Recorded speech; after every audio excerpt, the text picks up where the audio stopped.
Assalamualaikum warahmatullahi wabarakatuh. Selamat siang. Pada kesempatan berbahagia ini, saya Aditya Gumelar Putra selaku mahasiswa profesi insinyur Universitas Indonesia tahun 2022 akan mempresentasikan terkait hasil PowerPoint saya.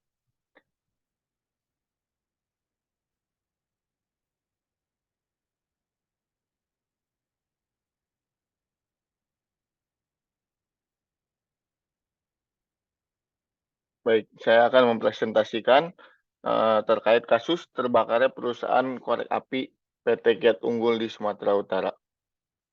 Untuk mata kuliah K3L Program Profesi Insinyur, dosen pengampu ialah Prof. Dr. Heri Hermansyah, STM Engineer. Nama saya Aditya Gumelar Putra dengan NPM 22060000171.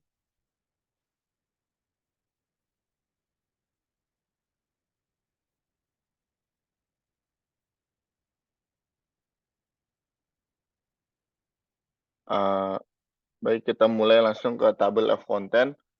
Yang pertama itu ada deskripsi kasus terbakarnya perusahaan korek api PT Kiat Unggul. Yang kedua ada analisis root cause. Yang ketiga fault tree analysis dan event tree analysis. Yang ketiga skenario preventifnya. Yang keempat yaitu skenario mitigasi.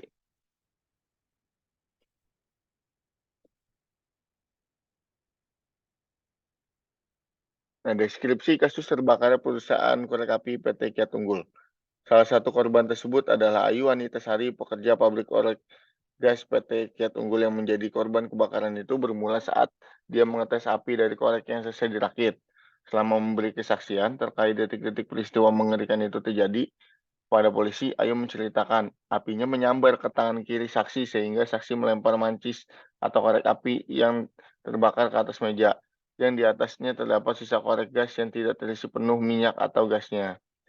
Kata Karo Penmas Divisi Humas Polri Brigjen Dedi Prasetyo kepada detik.com di Mabes Polri, Jalan Trunojoyo, Kebayoran Baru, Jakarta Selatan, pada hari Senin 24 Juni 2019. Sisa korek di atas meja tersebut pun terbakar dan api menyambar ke ruangan yang lain. Saksi lain yaitu Nur Aisyah berusaha memadamkan api dengan tabung pemadam api yang ada di dinding ruangan tersebut, namun api tidak berhasil dipadamkan. Saksi Ayu berhasil keluar duluan melalui pintu belakang untuk minta tolong pada warga dan saksi Nur Aisyah langsung keluar juga bersama saksi.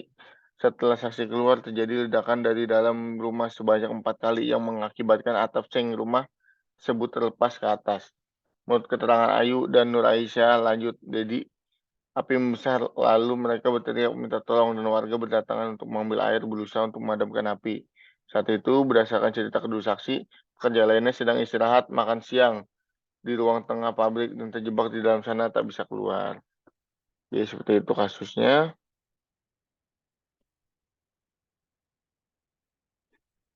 6 pelanggaran tersebut adalah yang pertama, perusahaan tidak memberikan perlindungan kepada pekerja terkait kesejahteraan. Ini pelanggaran yang dilakukan oleh perusahaannya. Jadi perusahaan tidak ada perlindungan BPJS ataupun kesehatan lainnya. Yang kedua, perusahaan pekerjaan-pekerjaan anak di atas nama Rina. Jadi ada karyawan yang bekerja di bawah umur. Yang ketiga, perusahaan tidak melaporkan keberadaan cabang tersebut ke Dinas Ketenagakerjaan sehingga keberadaannya tak dicatat oleh Dinas Tenaga Kerja Provinsi Sumatera Utara. Sehingga perusahaan masuk kategori ilegal. Yang keempat, perusahaan membayar upah tenaga kerja lebih rendah dari ketentuan upah minimum Kabupaten Langkat. Yang kelima, perusahaan belum mengikut sertakan pekerjaan dalam program jaminan sosial yang diselenggarakan oleh BPJS Ketenagakerjaan.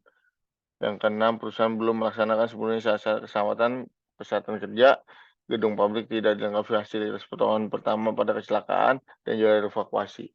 Nah, sebenarnya ini pelanggaran keenam adalah pelanggaran yang paling besar karena di mana pelanggaran tersebut yang membuat ketika terjadinya kebakaran tidak adanya upaya yang cukup untuk memadamkan api. Seperti misalkan kalau di perusahaan itu harus ada APAR, harus ada assembly point, dan harus ada petugas atau petanggung jawab K3. Ini berikut foto home industrinya, bisa kita bilang karena memang ternyata perusahaan ini, eee, terlalu kecil untuk dibilang pabrik dan, ternyata dia dia belum mendaftarkan diri ke, Dinas Ketenagakerjaan Kabupaten Langkat. Berikut analisa root cause-nya. Fault tree analysis merupakan sebuah analysis tool yang menerjemahkan secara grafik kombinasi-kombinasi dari kesalahan yang menyebabkan kegagalan dari sistem. Teknik ini berguna mendeskripsikan dan menilai kejadian di dalam sistem. Berdasarkan Foster 2004, metode fault tree analysis ini efektif dalam menemukan inti permasalahan karena memastikan bahwa suatu kejadian yang tidak diinginkan atau kerugian yang ditimbulkan tidak berasal pada satu titik kegagalan. Fault tree analysis mengidentifikasi hubungan antar faktor penyebab dan ditampilkan dalam bentuk pohon kesalahan yang melibatkan gerbang logika sederhana. Ini simbol analisa fault tree. Fault tree analysis berdasarkan informasi yang ada diasumsikan bahwa terdapat beberapa faktor utama yang menjadi penyebab terjadinya ledakan. Yang pertama, satu, kurangnya SOP pekerjaan. Karena kurangnya SOP pekerjaan, tidak ada tuh standar prosedur bagaimana sih, step-step pekerjaan yang harus kita lakukan awalnya dulu, sehingga makanya bisa terjadi kecelakaan kerja seperti pada cerita atau deskripsi di awal. Yang kedua itu tidak ada ASE dan APAR yang seperti saya tadi bilang bahwa di perusahaan, manufaktur atau perusahaan produksi apapun harus memiliki, alat pemadam api ringan dan petugas ASE. Yang ketiga, pekerja tidak memiliki sertifikat atau keahlian khusus. Inilah yang membuat kecelakaan kerja karena, pekerja yang bekerja untuk, manufaktur korek api tersebut, dia pasti belum tersertifikasi atau dia belum mengikuti pelatihan-pelatihan khusus untuk membuat korek api yang benar.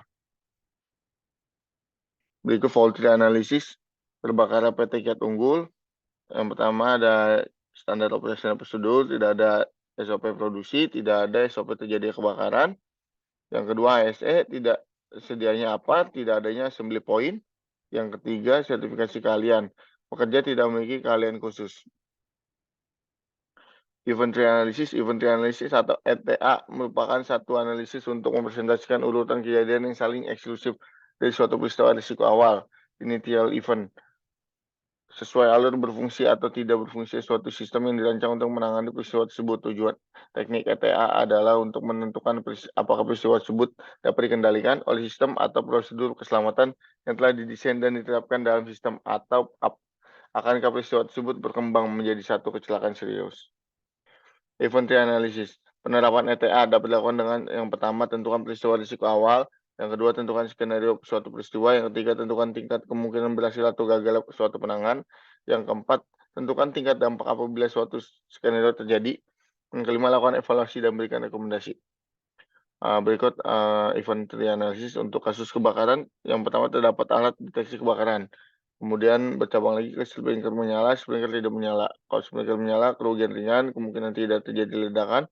Kalau sprinkler tidak menyala, kerugian material, korban, dan evakuasi lebih awal. Kemudian yang bawahnya tidak terdapat alat deteksi kebakaran. Yang pertama terjadi ledakan, yang kedua tidak terjadi ledakan. Kalau terjadi ledakan, kerugian material, kematian, korban luka, tidak dapat evakuasi awal. Kemudian yang tidak terjadi ledakan, kerugian material, kematian, dan korban luka lebih ringan. Skenario preventifnya adalah berdasarkan analisa root cause yang telah dilakukan, ditemukan beberapa faktor yang menyebabkan kebakaran terjadi. Berikut beberapa skenario preventif untuk mencegah terjadi kebakaran di PT Kiat Unggul. Yang pertama, pembuatan SOP pekerjaan yang jelas dan standarisasi. Artinya standarisasi itu adalah sesuai dengan ketentuan pembuatan korek api yang benar. Kemudian SOP-nya tervalidasi, artinya dilakukan uji coba dan adanya histori mengenai efektivitas dari SOP tersebut.